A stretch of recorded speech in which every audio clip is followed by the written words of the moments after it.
What's up guys, welcome to another video. Today I'm going to show you how to do a factory carrier unlock. I have unlocked hundreds of phones using this method and for me it's my favorite. It works perfectly.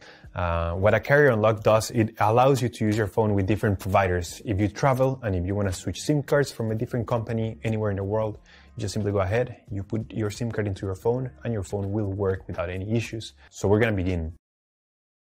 The first thing you have to do is to open your phone's application, just as if you were going to make a call.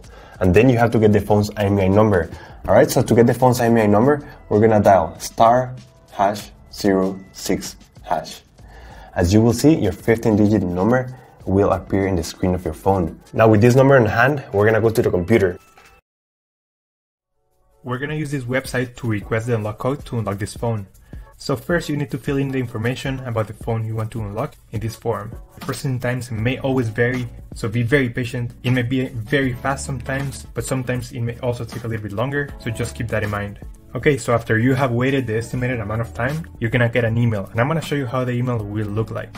And as you can see here, I got this message and it confirms that the phone has been unlocked. Let me know if you have any questions on the comments section down below. And thank you for watching. We upload videos every week, so remember to subscribe.